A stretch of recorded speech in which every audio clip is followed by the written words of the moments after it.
রাত বাইরে বাইরে থাকে, উল্টো পাল্টা খায়। হাতে পয়সা দিস কেন ভাগ্নি? পয়সা না দিলেই তোর লেটা চুকে যাবে। বলো তোমার সাধের জামাইকে বলো। সকাল থেকে বিচার সভা বসেছে, রাঙা দাদু বিচারক আর আমার মা বাবা দুজনে উকিল। তোর পক্ষের উকিল কে, আন্টি? আমার পক্ষে কেউ নেই রে, বাবা মা দুজনেই আমার বিপক্ষে। তাহলে বিচারটা হবে কি করে? আমার লড়াই আমাকেই লড়তে হবে। কি নিয়ে বিচার হচ্ছে?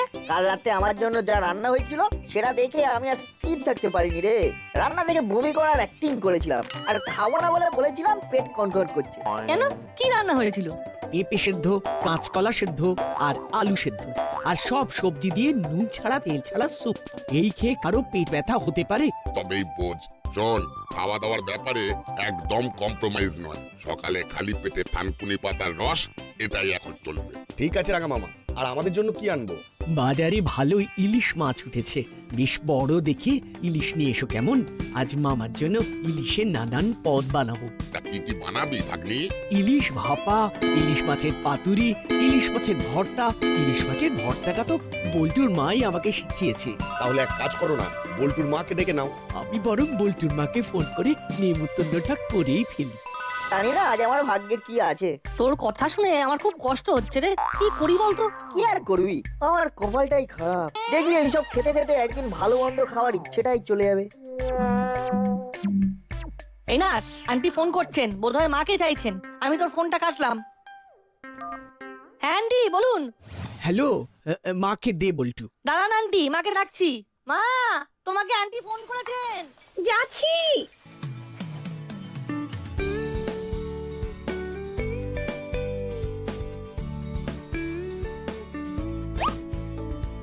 বলুন দিদি।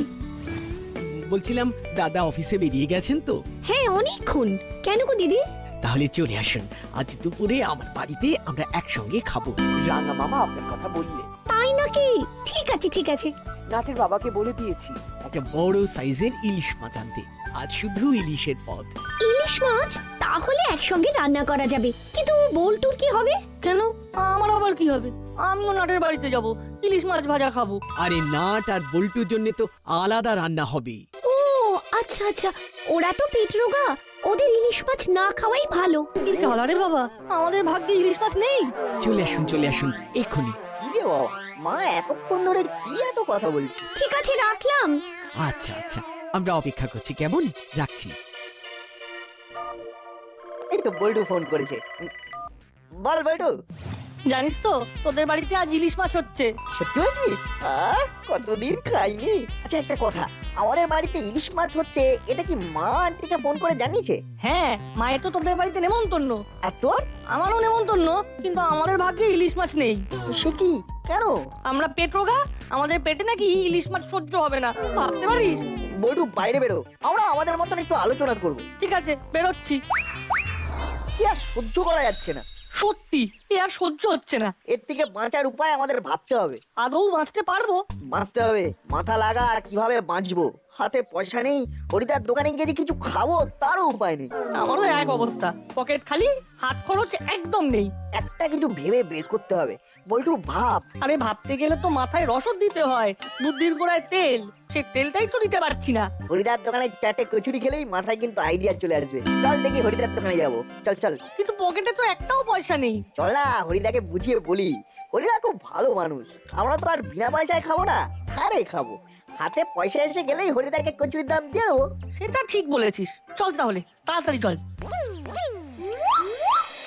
কি রে, এখানে কি করছিস? ওই গন্ধ, হিঙের গন্ধ আমাদের বাড়ি থেকে টেনে নিয়ে এলো। আমরা তো দাসপাড়ার বাইরে গিয়েও হরিদার কচুরির গন্ধ পাই। হরিদা, তোমার কচুরি নিয়ে একটা দারুণ পাঞ্চলাইন ভেবেছি। কি ভেবেছিস বল শুনি? কচুরি কচুরি কচুরি করলো সবার মন চুরি, স্বাদে গন্ধে সেরা, হিং দিয়ে যে ঘেরা, শুধু খাও ঝুরি ঝুরি হরিদার এই কচুরি। খেলে হবে না অম্বল, একটা কচুরি সম্বল। দাসপাড়া থেকে চম্বল, হরিদার কচুরি সম্বল। বাহ, বেশ হয়েছে।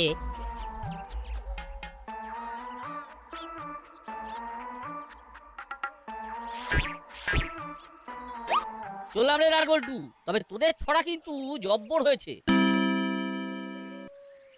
তা সকালবেলায় তোমাদের এত কচুরি প্রেম হলো যে? আসলে তোমার কচুরি না খেলে তো দিনটাই ভালো করে শুরু হয় না। দাও হরিদা 4টে করে কচুরি দাও। 40 টাকা রেডি রেখো। আচ্ছা হরিদা, আজ হাতে একদম পয়সা নেই, কাল যদি দিই, মানে তুমি কি কিছু মনে করবে? এবার আমার একটা ছড়া শুনে রাখো, তোমাদের কাজে লাগে। আজ নগদ কাল ধার, ধারের পায়ে নমস্কার। কি কেমন লাগলো? ওইটু, এইভাবে থাকা যাবে না। সেটা তো আমিও জানি, কিন্তু কি করব? ভেবে নিয়েছি কি? আমাদের বাঁচার উপায়। কি ভাবি? শোন, কেমন? ফাটাফাটি ব্রো, ফাটাফাটি। প্ল্যানটা সফল কবে হবে? যত তাড়াতাড়ি করা যায়। এখন বাড়ি চল, বাড়ি গিয়ে ঠান্ডা মাথায় আলোচনা করব। চল, আলু সেদ্ধ পেঁপে সেদ্ধ খেতে চল। তো বেশি দিন খেতে হবে না, আজ বাড়িতে বসে পুরোটা ছকে নেবো, তারপরে দেখ না কি হয়। কি আর হবে, এবার না খেতে পেয়ে মরতে হবে। একটা ভালো জ্যোতিষীকে হাতটা দেখাতে হবে। চুরির সব জায়গাগুলো এরকম ভাবে বন্ধ হয়ে যাবে স্বপ্নেও ভাবিনি। তাহলে কি আমাদের এবার ভিক্ষে করে দিন চালাতে হবে? আমি একজন ইন্টারন্যাশনাল চোর। আমার মাথার দাম এককালে কয়েক লক্ষ টাকা ছিল। আমরা তিনজন তো আর একসাথে এক জায়গায় বসে ভিক্ষে করব না। না তো, আমরা তিনজন তিন জায়গায় ছদ্মবেশে ভিক্ষা করব। একজন ভিক্ষে করবে দাসপাড়ায়, একজন ভিক্ষা করবে মিত্রপাড়ায়, আরেকজন মোবাইল। আরে ও ঘুরবে ফিরবে আর ভিক্ষা করবে। আমরা প্রত্যেক মানুষের কাছে 1 টাকা করে ভিক্ষে করব। আমাদের একটা টার্গেট থাকবে। ভিক্ষের আবার টার্গেট? এ তো পুঁইশাকের ক্যাশ মেমোর মতো ব্যাপার রে। ব্যাপারটা ভাবো ওস্তাদ, আমরা যদি প্রতিদিন 1000টা মানুষের কাছ থেকে 1 টাকা করে ভিক্ষা নিই, তাহলে কত হয়? 1000 টাকা? একজন 1000 টাকা, মানে আমরা তিনজন মিলে 3000 টাকা ডেইলি। জাস্ট ব্যাপারটা ইমাজিন করো, মাসে কত হচ্ছে? কত? আমি হিসেবে ভীষণ কাঁচা, তুই বলে দে। এক মাসে একজনের দিনে 1000 টাকা হলে মাসে কত হবে? 30 × 1000 = 30,000। আরে বাপ রে বাপ, মাসে 30,000? এবার ভাবো, তিনজনের ইনকাম মেলালে 90,000। 30 × 3 = 3 × 90। মার দিয়া কেল্লা। বাহ, হেভি আইডিয়া দিলি। চল, একটা শুভ দিন দেখে কাজটা শুরু করে দিই। চালা, মানতেই হবে তুই একটা জিনিয়াস।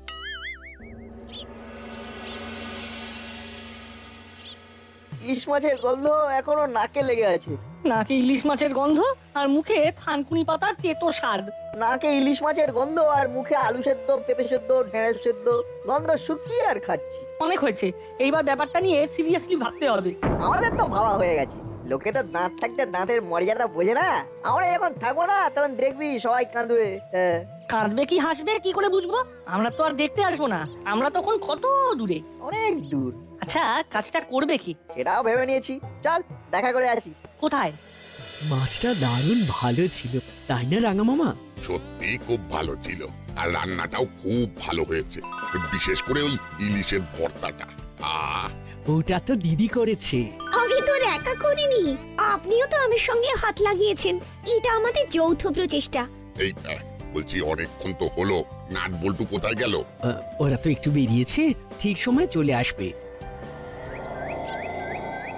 আমরা আমাদের প্রফেশন বদলে ফেলেছি। সে কি, প্রফেশন বদলে ফেললে আমাদের কি হবে? তোমাদের কথা আমরা ভাবতে যাব কেন? তোমাদের কথা তোমরা ভাবো।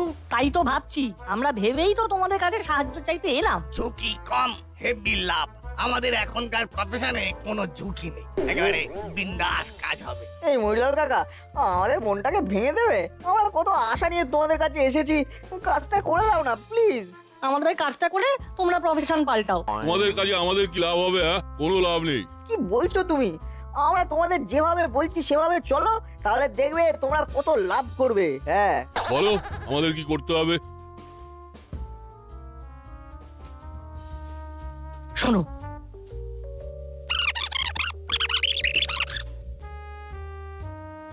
কি আইডিয়াটা কেমন লাগলো? দারুণ। কিন্তু আমরা তো আমাদের প্রফেশন বদলে ফেলেছি। আছে আছে আছে, একজন আছে। আছে? কে কে? ইনকা ডন। দাঁড়া, আমি ফোন করছি। ব্যাস, ঝামেলা শেষ। তোমাদের ধন্যবাদ দিয়ে আর ছোট করবো না, শুধু একটা অনুরোধ করবো। করো। খুব খিদে পেয়েছে, আমাদের জন্য মটন বিরিয়ানি আর চিকেন চাপ নিয়ে এসো। চেলা যা, ওরা যা বললো নিয়ে আয়। আমাদের এই ইনভেস্টমেন্টটা করতে হবে, তারপর বাকি কাজ করবে ডিঙ্কাডন। হ্যালো হ্যালো ডিঙ্কাডন, হ্যাঁ মুড়িলাল বলছি।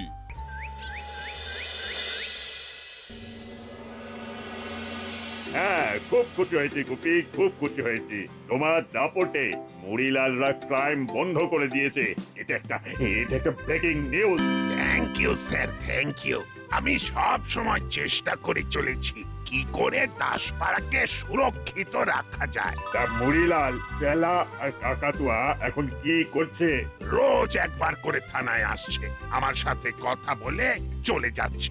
মাঝে মাঝে চা খাওয়াই, ওরা চা খায়, সুখ দুঃখের কথা বলে, তারপর চলে যায়। তোমাকে আমি ব্যক্তিগতভাবে একটা পুরস্কার দেব বলে ঠিক করেছি। বলছি কি স্যার, মানে এবার আমার প্রমোশনটা। গুপি, একটু জোরে বলো, কথাটা কেটে কেটে যাচ্ছে। হ্যালো স্যার, এবার আমার প্রমোশনটা। ও, কল ড্রপ হচ্ছে গুপি, একটু থেমে থেমে বলো। স্যার, এবার আমার প্রমোশনটা। একই এইরকম ইনস্টলমেন্টে কথা বলছো কেন? আমি কিচ্ছু বুঝতে পারলাম না। যাই হোক, পরে শুনবো। এইরকম মন দিয়ে কাজ করো, কাজ করে যাও। কি ভাবে এটা কখনো ভাববে না। রাখলাম। যা কপালে লিখিত झटांग कौन बेटा किंग करिशत क्या हुआ साहब हुक्का हुआ समझा। উফ, আবার ফোন। হ্যালো, হ্যাঁ সে কি, কখন? আমি যাচ্ছি। আবো গাড়ি বার করো, আমাদের এক্ষুনি যেতে হবে।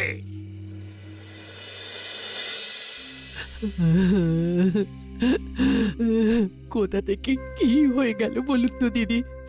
ওরা এখন কেমন আছে কি জানে? ওরা সকালে খালি পেটে থানকুনি পাতা খায়। কাল থেকে ওদের কুলেখাড়া পাতার রস খাওয়াবো ঠিক করেছিলাম। কি করে ওদের স্বাস্থ্য ঠিক হবে? ঘটনাটা ঘটলো কখন? আচ্ছা, ঘটনাটা ঠিক কি ঘটেছে? পেট রোগা দুটো ছেলে, হায় হায় হায়, ওরা এখন কি করছে কে জানে। কতদিন বাদে এত ভালো মন্দ খাবার খেলাম। থ্যাংক ইউ টিঙ্কাডন আঙ্কেল। তোমরা যা যা খাবে শুধু আমাকে বলবে। খাওয়া হয়ে গেছে, এবার আমরা শোবো, আমাদের বিছানা করে দাও। বিছানা কোথায় পাবো? হ্যাঁ, একটা শতরঞ্জি বেঁধে দিচ্ছি, শুয়ে পড়ো। নো, একদম নো। ওরা ভালো বিছানায় ঘুমোবে। এক্ষুনি বাজার থেকে দুটো মাথার বালিশ, দুটো পাশ বালিশ, একটা ডাবল বেডের ভালো গদি কিনে নিয়ে এসো। অনেক টাকার ব্যাপার তো ডিঙ্কাডন স্যার। লাগে ধন ধনাধন, দেবে ডিঙ্কাডন। খাওয়া যারা কিডন্যাপ করেছে তারা এখনো মুক্তিপণ দাবি করেন। না, বললো আমরা আলোচনা করে জানাচ্ছি। কি টেনশনে পড়লাম বলুন তো। আচ্ছা, কেউ ফাজলামি করছে না তো? না না, ওরা নাট বল্টুর সাথে কথা বলিয়ে দিয়েছে। আরে আরে নাট বল্টু বললো যে ওদের কিডন্যাপ করেছে। তারা করেছে কিছু জানতে পেরেছে? না, ওরা বলল ওদের চোখ বেঁধে রেখেছে। এটা উইলালদের কাজ নয় তো? আমি দেখছি, কিছু ভাববেন না। আমি এই কিডন্যাপিং এর শেষ দেখব। হাবিলদার চলো। চালিয়ে সব। এই আমাদের ক্যাব এসে গেছে। এই চলি গো, চলো নাট বল্টু, আমরা যাই। চলো টিঙ্কাডন আঙ্কেল। আমাদের খুব ঘুম পেয়েছে। চলো। শোনো, তোমরা কাল তোমাদের কাজে চলে যাবে, আমি এই দিকটা ম্যানেজ করে নেব। ঠিক আছে, চলে।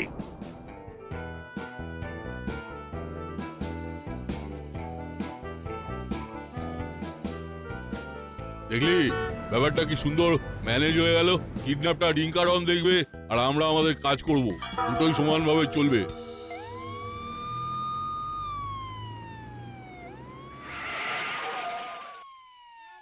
এখানে একবার ঠু মেরে যাই।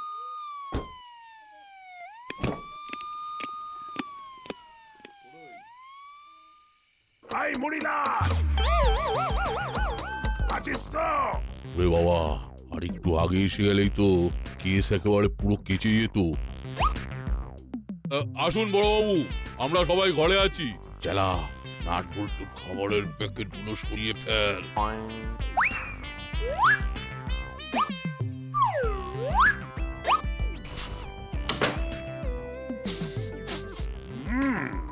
বাবারে, হ্যাঁ বিরিয়ানির গন্ধে তো মম করছে। তা তোদের তো বেশ ভালোই চলছে, হ্যাঁ বেশ রসে বসেই আছিস। আগে আগে সবকিছুই তো আপনাদের আশীর্বাদে। যাকে শুনেছিস তো নাট বল্টুকে কে কারা যেন কিডন্যাপ করেছে? আমরা ওইসব লাইনে নেই, আমরা লাইন চেঞ্জ করেছি। সে ঠিক আছে, কিন্তু যদি কোনো খবর পাস তবে আমাদের জানাবি। ওই একটা কথা আছে না, out of line out of sight, ওটাই হয়ে গেছে। আহ রাজভাষাটাকে আর অশ্রদ্ধা করিস না কাকাতুয়া। কথাটা হলো out of sight out of mind. যাকে বলে গেলাম হালকা করে। যদি কোনোভাবে জানতে পারি যে এই কিডন্যাপিং এর সাথে তোরা যুক্ত, হ্যাঁ তাহলে কিন্তু দেখবি ভেলকি নাচন। না বড়বাবু, আর এই জগজম্পু কাজে আমরা নেই। আমরা এবার অন্য প্রফেশনে নাম লিখিয়েছি। ঠিক আছে, তোদের দেখে গেলাম। চলো হবো।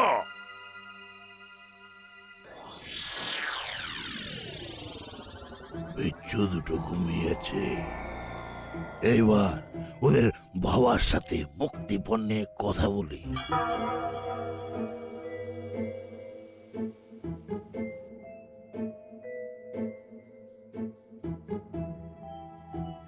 আমি কিডন্যাপার বলছি, এবার ঠান্ডা হয়ে চুপ করে শোনেন আমার কথা। হ্যাঁ হ্যাঁ বলুন বলুন। আমরা সবাই মিলে ঠিক করেছি যে নাট বল্টুর মুক্তিপণ 2 লক্ষ টাকা। টাকাটা কালকের মধ্যেই দিতে হবে। কোথায় টাকাটা দেবো দাদা? সেটা আমরা আলোচনা করে জানাচ্ছি। বলছি যে ছেলেগুলো ভালো আছে তো? ভালো মানে বহাল তবিয়তে আছে।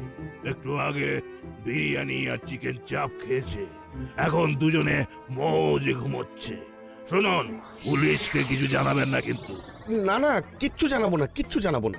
আমাদের কাছে খবর আছে পুলিশ আপনাদের বাড়িতে গিয়েছিল। যদি পুলিশ বেশি বাড়াবাড়ি করে তাহলে কিন্তু খুব খারাপ হবে। মনে থাকে জানো, ওরা এখন আমাদের দখলে। একেবারে ঘুমিয়ে কাদা। খুন্তি ওস্তাদকে ফোনটা করে জানিয়ে দি। হ্যালো খুন্তি ওস্তাদ, 2টো মাছ পাকড়েছি। ওদের দাম উঠেছে 2 লাখ। কাল সকালে টাকাটা দিতে বলেছি। আরে ওরা তো এখন আমার কাছে ঘুমোচ্ছে। ছেলেগুলো খুব খেতে ভালোবাসে, ওই খাবার লোভে বন্দি করেছি। বল্টু, খুব খারাপ ভাবে ফেঁসে গেছি। আমাদের এখান থেকে পালাতে হবে। ছেলে দুটো নিজের থেকে আমার জালে পড়েছে। আমার জাল থেকে তো কেউ বেরোয় না, তুমি তো জানো। আরে ওসব একদম ভেবো না। দাঁড়াও, একটু টয়লেট পেয়েছে, ফোনটা ধরে রাখো।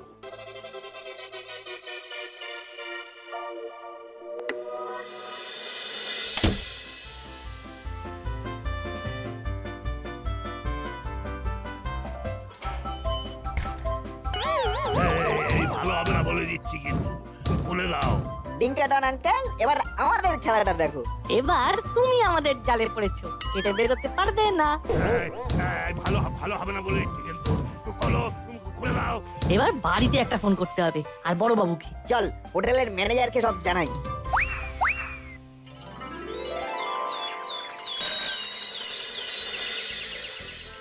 আমাদের কি দোষ?